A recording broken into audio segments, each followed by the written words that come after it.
नमस्कार, मैं हूं साहिल जोशी और राज तिलक का कारवां मुंबई यहां पहुंचा है और यहां पर हम मुंबई के प्रश्नों को लेकर काफी बातचीत करेंगे। लेकिन सबसे पहले मुंबई की लड़ाई काफी दिलचस्प हो चुकी है। पिछली बार सभी सीटें कांग्रेस एनसीपी ने जीती थी, लेकिन इस बार भी लड़ाई कम नहीं है। उत्तर मुंबई से संजय निरुपम और बीजेपी के गोपाल शेट्टी के बीच में लड़ाई है। उत्तर पश्चिम मुंबई से गुरदास कामत, गजानन कीर्तिकर शिवसेना और एमएनएस के महेश मांजरेकर और आम आदमी पार्टी के मयांक गांधी वहां पर मैदान में है। उत्तर मध्य मुंबई से प्रिया दत्त, पूनम महाजन और आम आदमी पार्टी के फिरोज पालखीवाला यहां पर है।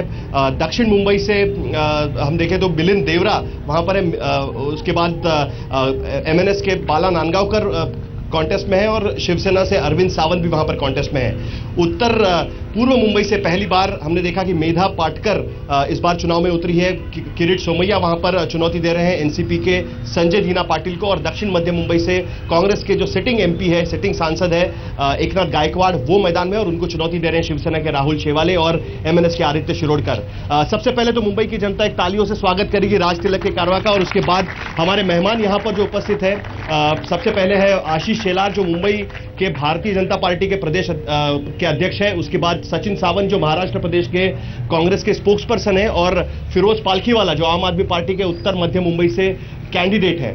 सबसे पहले मैं पूछना चाहूंगा सचिन सावंत से, क्योंकि पिछले 5 साल से यहां पर कांग्रेस एनसीपी 6 सीटों पर जीती है। 15 साल से यहां पर कांग्रेस एनसीपी की सरकार है, लेकिन इसके बावजूद भी आपको इस बार काफी कड़ी चुनौती का सामना करना पड़ा है। मैं नहीं समझता हूं इसके बारे में कोई कड़ी चुनौती है, क्योंकि मुंबई की जनता हमेशा प्रोग्रेसिव विचारधारा के साथ रही है। विकास का जो एक कार्यक्रम लेके हम लोग आगे बढ़े हैं, सबको साथ में लेके सभी वर्गों का विकास, ये हमारी घोषणा है। और उसी के तहत हम लोगों ने गए 15 साल में राज्य सरकार में काम किया है। किसी वर्ग को अलग तरीके से हम नहीं देखते, सभी को समान अधिकार, समान विकास का जो भी एक मूल्यमापन हो उनके साथ में पहुंचना चाहिए, उसका फल उनको मिले। इसी भावना के साथ मुंबई शहर का जो चेहरा अभी 15 साल में हम लोगों ने बदलने में हम लोग कामयाब हो चुके हैं। तो ये सभी जनता के सामने है। और इसी वजह से अगर देखा जाए तो इस बार चुनाव के साथ में अगर जाते वक्त एक बहुत ही अच्छा कार्यक्रम हम लेके जा रहे हैं, हमारा काम लेके जा रहे हैं, हमारा विचारधारा लेके जा रहे हैं, काम और विचारधारा लेके जा रहे हैं। कह रहे हैं कि मुंबई का चेहरा बदला है उन्होंने 5 साल में, पिछले कई सालों में बदला है, क्योंकि कांग्रेस एनसीपी की सरकार चल रही है 15 साल से। आशीष जी, आप सहमत है इससे? मुझे लगता है कांग्रेस के नेताओं का चेहरा और उनकी इनकम जरूर बदली हुई है। मुंबई की हालत कोई बदली हुई है ऐसी स्थिति अभी तो है नहीं। और इसके लिए जिस तरीके से मुंबई में आज भी विकास की कमजोरी, केंद्र सरकार को लाखों करोड़ों रुपए का टैक्स जाने के बावजूद मुंबई को जो हक का मिलना चाहिए वो मुंबई को कांग्रेस के शासन में मिला नहीं है। आज टैक्स पेयर जो मुंबई का है वो आहत महसूस कर रहा है। मुंबई के स्लम्स में रहने वाला इंसान आहत महसूस कर रहा है। मुंबई के चाल झोपड़पट्टी में रहने वाला इंसान आहत महसूस कर रहा है। मुंबई ये विकास के लिए और बिजनेस के लिए जानी जाती है। यहाँ का बिजनेसमैन, जिसका बिजनेस एक तरीके से ठप पड़ा हो, इस प्रकार की आर्थिक पाबंदी की हालत कांग्रेस के शासन में स्थिति खराब है। मुंबई में स्थिति खराब है। कहना है कि टैक्स कलेक्शन काफी होता है, लेकिन उतने बदले में मुंबई को विकास नहीं हुआ था। आप ताली बजा रहे थे जब ये कह रहे थे कि मुंबई का विकास नहीं हुआ। मुझे कुछ कहने की जरूरत ही नहीं है। आप वोटर को जाके पूछिए। मैं हर रोज स्लम्स में चलता हूँ, लोगों को मिलता हूँ, दुकानें में चलता हूँ, हर आदमी का हाथ पकड़ता हूँ, क्योंकि हम आम आदमी पार्टी ऐसी करती है।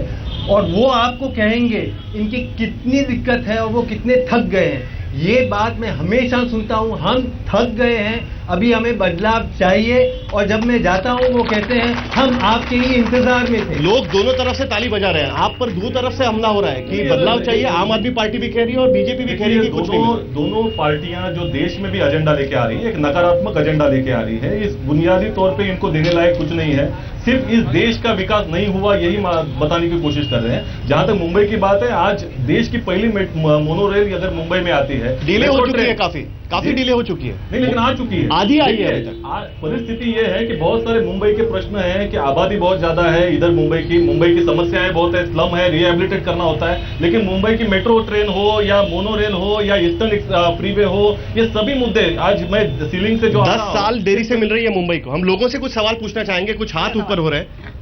जी। ऐसा क्यों होता है कि जब इलेक्शन होती है तभी सब प्रोजेक्ट जो है लॉन्च किए जाते हैं, यहाँ उसका उद्घाटन किया जाता है। इलेक्शन होते हैं तब प्रोजेक्ट लॉन्च किए जाते हैं, इतने साल से प्रोजेक्ट ऐसे ही अटके जाते हैं। मैं ये समझता हूँ कि जहाँ तक देखिए SCLR जैसा एक बहुत बड़ा प्रोजेक्ट है, बहुत सारे इधर के मुद्दे हैं, स्लम का रिहेबिलिटेशन करना होता है, बहुत सारे कानूनी कार्रवाइयां हो जाती काफी है, दिक्कत है तो यार। बहुत ही दिक्कत रहती है। मुंबई लेकिन उन जैसे- दिक्कतों के साथ भी मुंबई शहर को आगे बढ़ाने का काम हम लोगों ने किया है, जी। इसमें कोई भी दो राय नहीं हो सकती। आप विधायक भी रह चुके हैं, मुंबई में पार्षद भी रह चुके हैं। मुंबई में प्रोजेक्ट करना काफी दिक्कत का काम है। मुंबई एक शहर जो है वो संकुचित होता जा रहा है और उसमें कोई भी प्रोजेक्ट करना डिफिकल्ट है। मुझे लगता है कि ये ब्राउनफील्ड आप- प्रोजेक्ट है, काफी आप मुश्किल जिस होती है। प्रकार की यहाँ चर्चा हमारे कांग्रेस के मित्र कर रहे हैं, उसका जवाब अगर सीधे सीधे देना है तो 4.5 सालों में अगर नितिन गडकरी नाम का एक मंत्री पैदा होता है और 4.5 सालों में यहाँ पर 50 ब्रिज वो निर्माण कर सकता है, तो जो मुंबई के लिए कमिटमेंट करता है वो कम समय में भी बहुत काम कर सकता है, ये उन्होंने दिखा दिया है। प्रोजेक्ट देरी के लिए क्या ये कारण है? सब दिक्कतें आई है वो गवर्नमेंट के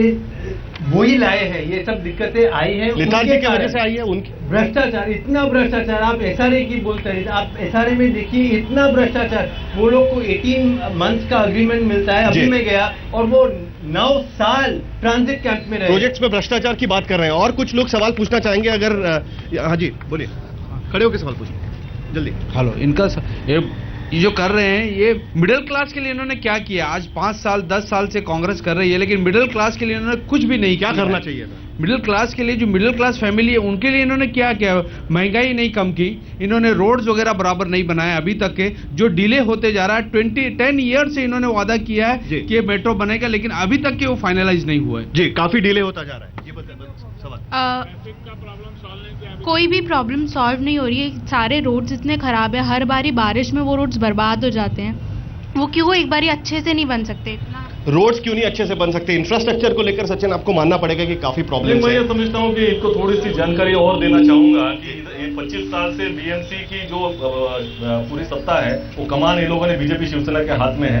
तो ये जो भी रोड है, ये सभी रोड जो आते हैं BMC के अंडर आते हैं, और अगर आपको वोट नहीं देना है भाजपा को तो इसका मुख्य कारण ये होना चाहिए। नहीं, एक और एक मुद्दा उन्होंने कहा कि जो पूरी जहां तक अभी कचरे की बात आई या सभी जगह मुंबई 7वें क्रमांक का गलीच शहर अगर किया है तो भाजपा शिवसेना मुंबई के रोड आधे राज्य सरकार के पास भी आते हैं और कुछ कई रोड BMC के पास भी आते हैं। जो मुख्य हाईवे हैं वो राज्य सरकार के अंडर आते हैं, PWD डिपार्टमेंट के अंदर। जहां तक मुख्य हाईवे की बात है, आज 17 नए फ्लाईओवर हम लोग बना पाए।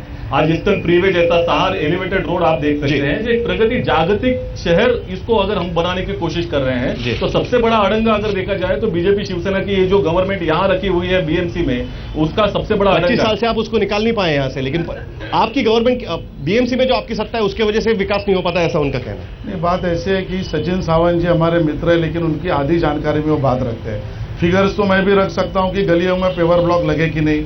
मुद्दा ये है कि जिस प्रकार के बड़े बड़े प्रोजेक्ट्स को डिले हो रहा है, उसमें जनता के हित के बजाय कॉन्ट्रैक्टर का हित कांग्रेस का शासन देखती है, और इसके लिए बांद्रा वर्दी भ्रष्टाचार होता है। 400 करोड़ का था, भ्रष्टाचार वो 1800 की बात कर रहे करोड़ हैं। हो हम गया। हमेशा भ्रष्टाचार पे ही आते हैं। जो भी वो लोग रोड बनाते हैं उसमें इतना पैसा साइफन आउट होता है कि रोड बनाने के लिए पैसे नहीं होते हैं, और इसलिए सब स्टैंडर्ड काम होता है।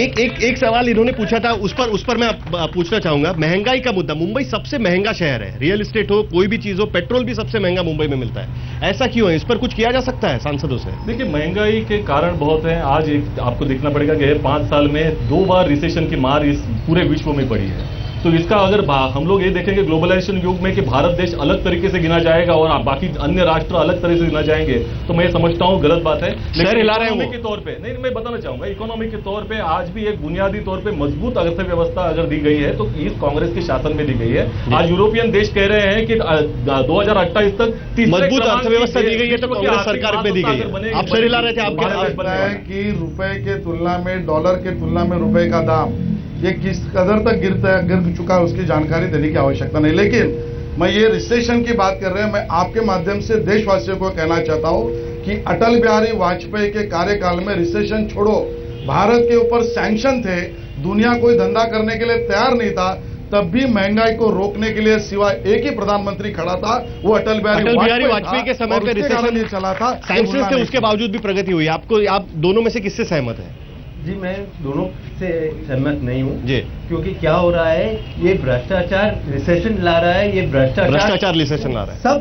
सब कितने लोग सहमत है कि कारण भ्रष्टाचार की यही वजह है। से रिसेशन हो रहा है? कितने लोग सहमत है? कुछ सवाल भी यहाँ पर लोग पूछना चाहते आप हैं। लोगों को जी पूछिए। जी सवाल सवाल पूछो। मैं ये बोलना चाहूंगा कि सवाल। हर बार कांदा वगैरह जो प्राइस आप लोग घटाते हैं बढ़ाते हैं और बाद में एकदम से घट जाता है, ये आपके हाथ में ही है इसका मतलब प्राइस बढ़ाने का और घटाने का। प्राइस घटाना बढ़ाना इनके हाथ हाँ में है। इनके हाथ में, मतलब जब नहीं भी होता इनके हाथ। जब भी कांदा महंगा होता है इलेक्शन के टाइम पे कहीं जाके कहीं एरिया में सस्ता मिलता है। महंगाई की बात कर रहे हैं और कुछ सवाल यहाँ पर लोग पूछना चाहेंगे। आगे आना पड़ेगा आपको। जी ये दोनों पार्टियां, all parties are with the builders. मैं ये जानना चाहता हूं कि आज बंबई जैसे शहर में 1 करोड़ के नीचे कहीं भी घर नहीं है।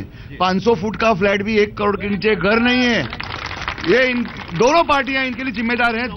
दोनों जन इनके पार्टनर्स हैं और इनके साथ में मिली भगत है। इसीलिए आज ये हालत है कि 1 करोड़ में भी बॉम्बे में घर नहीं मिल रहा। ये सवाल काफी सही है। मुंबई में अगर आपको घर चाहिए तो 1 करोड़ से नीचे मिल ही नहीं सकता। आपको कहीं कोने में जाना पड़ेगा, मुंबई के बाहर जाना पड़ेगा। उनका कहना है कि दोनों पार्टियां, कोई भी बड़ी पार्टी हो, बिल्डर से साथ में लेके यहां पर सब कुछ काम करती है और इसके वजह से रियल एस्टेट के दाम नहीं गिरते, बिल्डरों का फायदा होता है। और यह आरोप कांग्रेस पर भी लग चुका है। आदर्श का उसका सबसे बड़ा उदाहरण है कि जहां पर मिलीभगत की बात हुई थी, जमीन लेने की बात हुई थी और मुख्यमंत्री ने भी कहा था कि बिल्डर्स को काफी फायदा पहुंचाया जाता है। देखिए, जहां तक पृथ्वीराज चौहान जी की बात है, एक प्रामाणिक नेतृत्व हमने दिया है।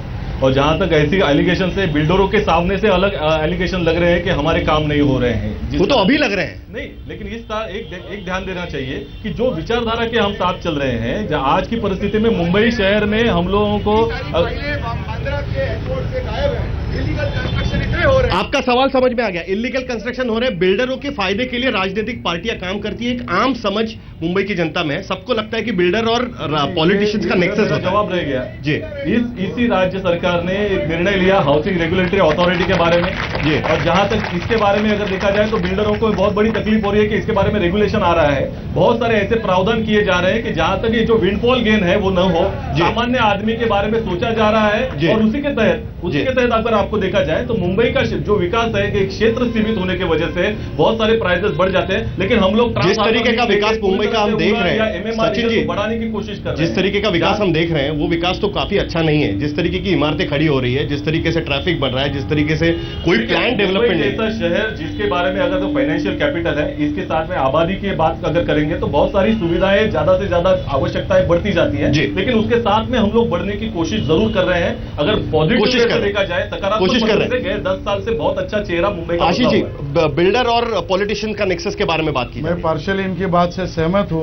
सत्ता में 15 साल से कांग्रेस राष्ट्रवादी के लोग बैठे, विपक्ष के लोग भी, केंद्र में विपक्ष के लोगों का भी नेक्सस है। बता रहा हूं, केंद्र में भी 10 साल से कांग्रेस के लोग बैठे और यहां पर बैठे हुए जितने लोगों को पता ना होगा कि भारत के संविधान ने शेल्टर फॉर ऑल और अफोर्डेबल हाउसिंग, ये दोनों की जिम्मेदारी केंद्र सरकार आपने नेक्सस का जवाब नहीं दिया। दिया। इसके लिए वो जिम्मेदारी इनकी है। दूसरी बात, जो बात इन्होंने कही बिल्डर्स के नेक्सस के कारण यहाँ के विधायक ने भी बांद्रा के बीएमसी से फाइलें गायब की है। ये वर्तमान पत्र में विपक्ष के लोग भी उसमें शामिल है, ऐसा कहना है उनका। ये बात स्पष्ट है। आप बताइए कि बिल्डर सबसे ज्यादा फंड देते हैं पॉलिटिकल पार्टी से। इतना जुड़ गया है, सब लोग भी कहते हैं कि उनकी जो ओपन स्पेसेस थी, कुर्ला में जो ओपन स्पेसेस थी वो चली गई। ओपन स्पेसेस गायब हो गए।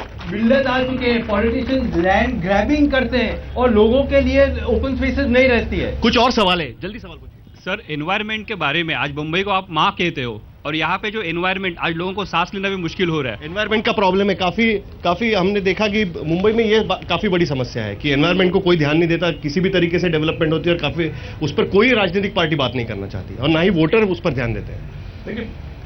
जी, 437 स्क्वायर किलोमीटर की मुंबई में केंद्र सरकार के सीआरजेड के कारण इनका जवाब भी उसी में है। करीब 80 स्क्वायर किलोमीटर की मुंबई को ढक दिया।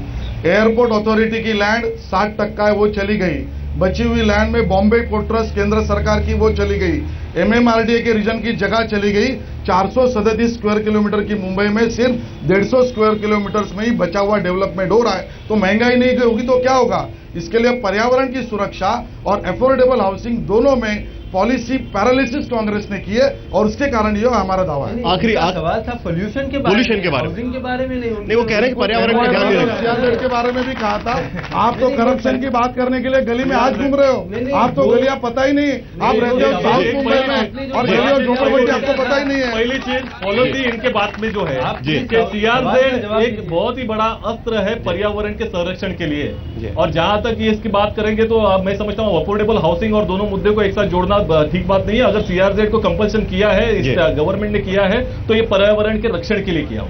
लेकिन सीआरजेड का पालन कई जगह पर नहीं किया जाता। मैं एक बता दूं, ये लॉयर होके भी उनको सीआरजेड ये एनवायरमेंट के प्रोटेक्शन के लिए है, ये पता नहीं होगा तो कैसे उम्मीदवार है आप आदमी? सीआरजेड उन्होंने जो बोला, सीआरजेड दरिये से 500 मीटर दूर रखनी चाहिए। हाँ, तो पर्यावरण के लिए भाई साहब आप वकील हो और आपको सरकार का कानून नहीं मालूम। मुंबई सीआरजेड ही पर्यावरण के लिए आपको मुंबई में महिलाओं की सुरक्षा को लेकर भी मुंबई में महिलाओं की सुरक्षा को लेकर भी बात करना बहुत जरूरी है। पिछले कुछ दिनों में हमने देखा कि शक्ति मिल रेप हो या बाकी जो महिलाओं के खिलाफ जो मामले बढ़ रहे हैं, उसको लेकर भी तो सरकार जिम्मेदार नहीं मानी जा सकती। मैं एक बात करना चाहता हूं कि जहां तक संवेदनशीलता की बात है, बहुत सारे लोग ऐसे करें कि कठोर नेतृत्व होना चाहिए, बहुत सारा एक मजबूत नेतृत्व होना चाहिए। लोकतंत्र में मजबूत नेतृत्व होता है कि जनता की जो भी आवाज आती है उसके साथ में अपने आप को उससे जोड़े और जनता की आवाज सुने। जनता ने जब जिस आवाज के बारे में बात की, कांग्रेस का नेतृत्व आगे बढ़ा है और उसको उन्होंने रिस्पॉन्स दिया है। आज निर्भया जैसा कायदा जो बहुत ही कठोर कायदा है, जिसकी वजह से 3 लोगों को अगर फांसी हो रही है, तो ये कायदा जो है ये कांग्रेस के नेतृत्व ने शीर्ष इंक्लूसिव नेतृत्व की बात कर रहे हैं वो इंक्लूसिव नेतृत्व। एक सवाल पूछना काफी लाजमी है, क्या एमएनएस का समर्थन आपको है? यहाँ पर आपके खिलाफ कोई कैंडिडेट नहीं है मुंबई में, बीजेपी के खिलाफ कोई कैंडिडेट नहीं है। का कोई समर्थन का विषय नहीं है। शिवसेना, भाजपा, रिपाई और हमारे महायुति के पार्टनर्स हम लोग साथ चल रहे हैं, लेकिन ये पहली बार हुआ है कि नरेंद्र मोदी नाम का नेता ऐसा निकल गया कि जिसको एनसीपी का प्रफुल्ल पटेल भी उसका फोटो डालता है और राज ठाकरे के फोटो डालते हैं। आखिर में एक पूछना चाहूंगा, दिल्ली का जादू क्या आप यहाँ पर दिखा पाएंगे? क्योंकि मुंबई में तो आपका जादू इतना नहीं दिख रहा है। नहीं, दिल्ली का जादू जरूर दिखेगा, आप सबको दिखेगा। यहाँ इतना स्ट्रॉन्ग अंडर करंट है, क्योंकि जैसे मैंने बोला, मैं लोगों को जाके मिलता हूँ और इतना स्ट्रॉन्ग अंडर करंट है, लोग तरसते हैं आम आदमी पार्टी को वोट देने। हमारा एक ही निवेदन है, आम आदमी पार्टी को जो वोट देने वाले वो संभाले, 40 दिन के बाद वो सांसदशिप छोड़ न दे और भाग न जाए। ये लड़ाई खत्म नहीं होने वाली हमारे पास। जी, आखिर में मुंबई के शहरवासी प्रोग्रेसिव थिंकिंग के हैं, आगे बढ़ना चाहते हैं, विकास की बात। मेरे पास समय नहीं है अभी, मेरे पास अभी समय नहीं है। सभी को लेके आखिरी में बोल दीजिए। आप पर्यावरण के बारे में बोले, चेंबूर नहीं, एक सवाल पूछना। मेरा सवाल है जो कांग्रेस नहीं, ये इंडिविजुअल सवाल नहीं चलेंगे यहाँ पर। जी, एक फाइनल आज की धर्मनीति और राजनीति के हिसाब से जो गो हत्या हो रही है, नहीं, गो हत्या के बारे में तो पॉलिटिकल पार्टीज के अलग अलग सवाल पूछे जा सकते हैं। देखिए, हमारे पास हम एक ही सवाल पूछ रहे हैं। मैं बोलता हूँ, आज बंबई का व्यापारी कहाँ खड़ा है? कल तक 2 रुपए धंधा था, आज 1 हो गया। आप एफडीआई ला रहे हो। बंबई का व्यापारी कहाँ खड़ा है? उनका कहना है कि एफडीआई की वजह से काफी दिक्कत है। नहीं, मैं ये समझाना चाहता हूँ कि जहां तक भाजपा की बात है, ये दोगली राजनीति करने का काम करते हैं। उनके गुजरात में एफडीआई रिटेल में चल जाता है, लेकिन भारत कांग्रेस के सभी राज्यों में नहीं होता। समय की बिल्कुल कमी है।